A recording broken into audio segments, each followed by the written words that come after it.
Hi! In this fourth part of the course, we explain a little bit about how the OCR results can be improved by preparing the image files and how you can format the output. The general rule is what goes in must come out, or better said, if your scans are of good resolution and you are using the right OCR model, they are likely to be well processed. If the scans are too low in resolution or otherwise of poor quality, trouble is pre-programmed. In the following section, we want to explain a bit on what can cause this trouble and how you can prevent or mitigate it. As a spoiler alert, the Rescribe tool we are introducing in part 5 of our course is designed to solve most of the pre- and post-processing issues automatically. It is useful to know about these issues, though, when using the tool, so we would recommend watching this module even if you don't end up using all of the software we mentioned. The first issue you might encounter using Tesseract is that your files are not in the right format. For example, Tesseract usually takes JPEG or PNG files, but sometimes you happen to have a whole PDF on your hands. There is a program for the command line here that can help you convert these PDFs into a set of files that you can then submit to Tesseract. The command is PDF images, and it's a part of the Poppler and XPDF software packages. If you're on Windows, you can download it from the Command Line Tools section of xpdfreader.com/download. If you're on Mac, it's easiest to install with the help of Homebrew.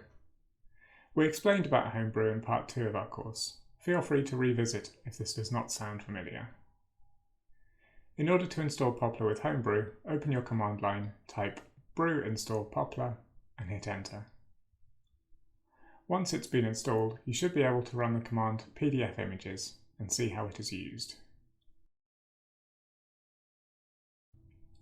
If you have a PDF you want to convert, simply make a directory with the name of the book, then run PDF images to extract images from the PDF and place them into the book directory.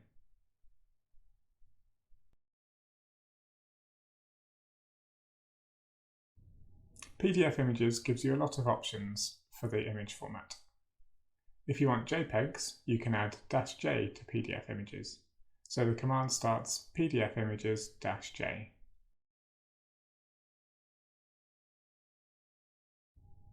If you prefer PNG files, you can use PDF images -png to the same effect.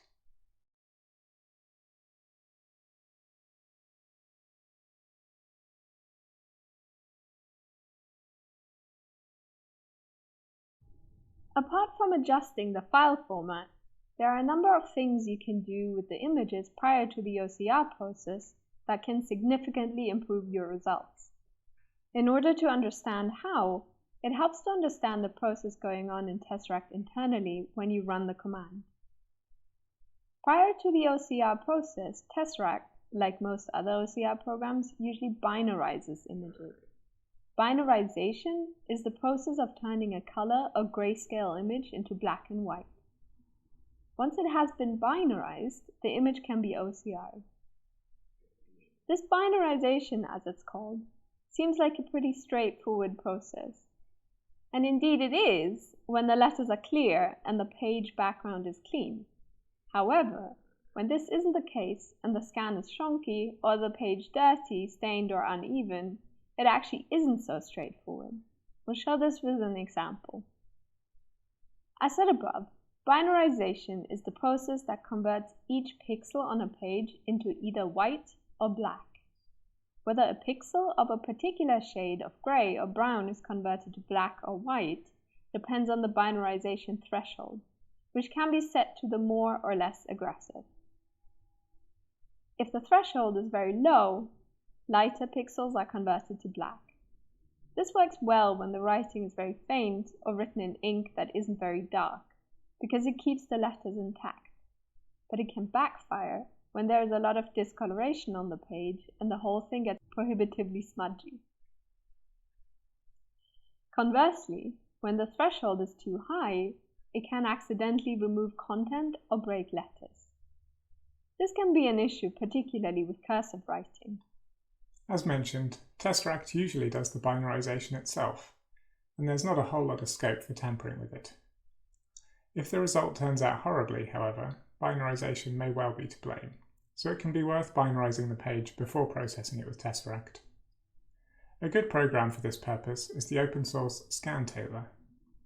This program not only turns scanned pages into black and white, but also singles out the text on the page, can fix the orientation of a page if it's slanted, and it can be used for cutting out unwanted sections.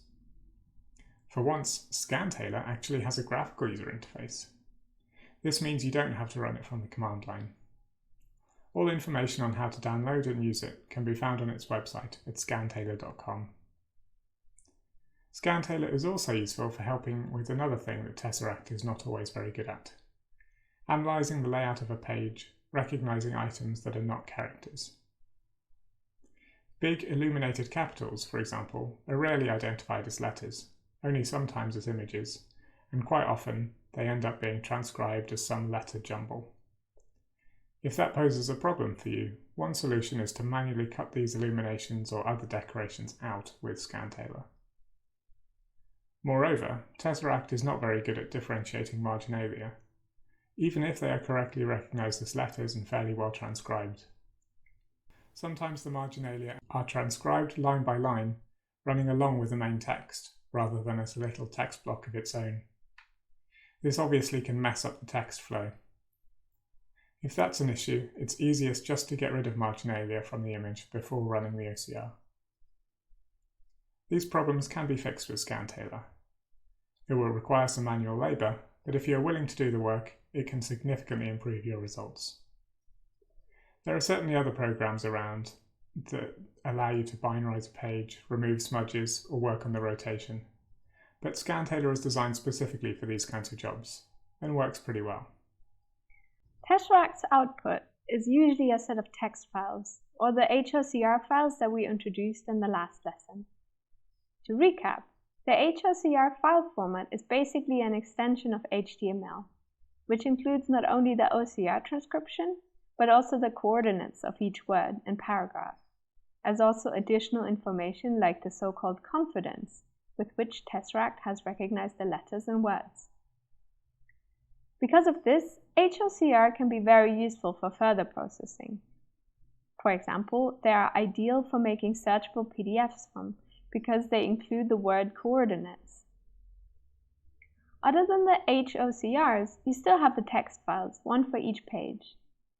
This is useful in some ways, but if you are editing a whole text, for example, you might prefer the whole output to be on one single page. There are some simple commands for this that help with putting the text files into a more useful output. For example, if you are on Mac or Linux, you can use the following sequence in the command line to turn all the text files into one single document. The start text will write out every text file in the book directory folder and write them into one single file, one after another. You end up with your whole book concatenated to one big file. One issue with OCR output is that it remains very difficult to see how the whole thing went, that is, the quality of the transcription. The next module will introduce the Rescribe tool, which not only aims to solve pre- and post-processing woes, but also delivers a searchable PDF with your output, and most excitingly, a graph that can help you assess the quality of your OCR output. We'll tell you more in the next module.